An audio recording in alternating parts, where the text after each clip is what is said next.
Знаете, мы ведь живем в настоящей экономике подписок. Кажется, буквально за все нужно платить.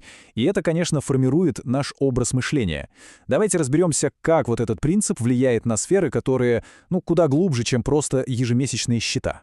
Мы все к этому привыкли, правда? К транзакциям. Вот есть фиксированная сумма, а вот определенная услуга. Я плачу, я получаю. Все просто. И эта логика, она настолько прочно засела у нас в головах, что мы порой даже не замечая, переносим ее абсолютно на все сферы жизни. Даже, представьте себе, на духовную. И вот тут-то и возникает главный вопрос.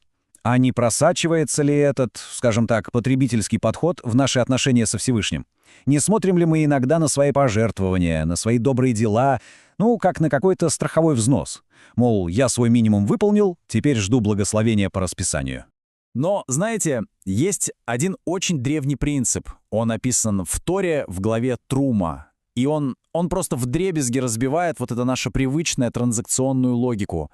Он предлагает взглянуть на все совершенно под другим углом. Ключевое понятие, о котором мы говорим, это трума.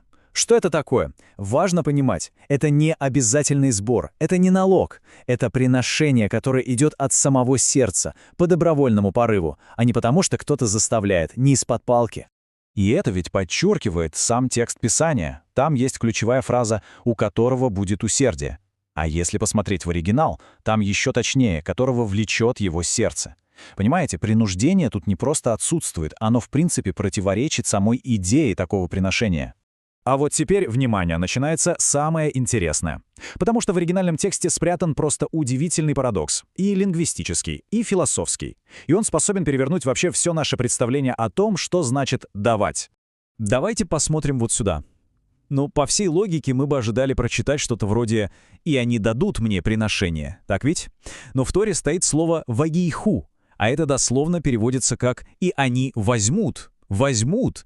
Как такое вообще возможно? Почему процесс даяния описывается глаголом «брать»? И вот тут нам на помощь приходит великий комментатор Раши. Он объясняет этот парадокс так. Все, что мы тратим на себя, на свои сиюминутные нужды, оно, по сути, исчезает. А вот то, что мы вкладываем, инвестируем в духовное, в вечное, мы на самом деле берем для себя. Мы как бы конвертируем временное сокровище в вечный капитал нашей души. Эта история, по-моему, просто гениально это иллюстрирует. Все материальные блага, все, что мы накопили, остается здесь, в этом мире. А вот то, что было отдано от чистого сердца, вот это и становится нашей неотъемлемой частью вечности. Так что получается, отдавая, но на самом деле не теряем, мы приобретаем. Хорошо, но давайте пойдем дальше. Какова конечная цель всех этих приношений? Неужели просто, чтобы построить красивое здание? Вовсе нет. Цель была неизмеримо глубже — создать пространство, где сможет обитать сам Всевышний. И вот ключевой стих, который это объясняет. И снова, прямо как в истории со словом «возьмут», вся суть кроется в одном маленьком, но невероятно важном слове на иврите — «бетехам». Смотрите, в тексте ведь не сказано «я буду обитать в нем», то есть в этом здании, в святилище. Нет, там сказано «я буду обитать внутри них», внутри людей. То есть вся цель строительства скинии была не в том, чтобы Бог получил себе дом из золота и дерева, а в том, чтобы он смог поселиться в сердцах тех людей, которые этот дом строили. Так что получается, это не столько внешний строительный проект, сколько проект внутренней перепланировки. Наше приношение, наша трума — это, по сути, наше согласие, наше «да», сказанное Всевышнему, на то, чтобы он провел редизайн нашей души, чтобы освободил там место для себя. Хорошо, это все звучит красиво, но что если кажется, что и вносить-то особо нечего? Или что мой вклад такой маленький, такой незначительный? Ответ на этот вопрос, как ни странно, зашифрован прямо в списке материалов для скинии. И ответ такой: ценен абсолютно любой вклад. Был такой комментатор в 17 веке, Кли Якар, и он дал гениальное объяснение. 3 главных металла — золото, серебро и медь — символизируют 3 разных состояния души. Золото — это когда даешь в изобилии с радостью. Серебро — когда даешь, может, из чувства долга. А медь — это когда можешь дать совсем чуть-чуть, но от всего сердца. И вот что самое главное — для строительства были нужны все 3.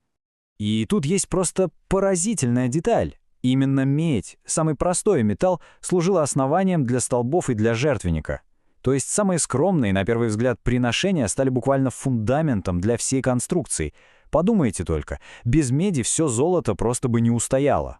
Это значит, что каждый вклад, неважно, насколько он мал, он основополагающий. Но и это еще не все. Вера — это ведь не какой-то статичный экспонат в музее, который мы посещаем по выходным.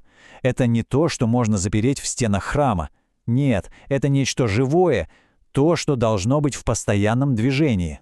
В конструкции Ковчега Завета есть одна, на первый взгляд, очень странная деталь. Тора дает строгое предписание — шесты, с помощью которых носили ковчег, ни в коем случае нельзя было вынимать из колец. Даже когда ковчег десятилетиями просто стоял на одном месте. Зачем? Почему такая странная инструкция? Мудрецы объясняют, что это невероятно мощный символ. Святыня, наша вера, она всегда должна быть готова к пути.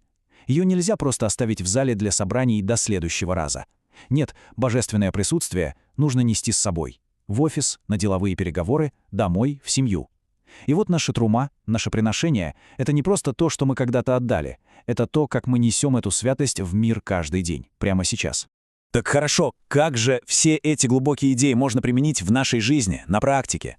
Как вот совершить этот переход от чувства «я должен» к радости «я хочу»?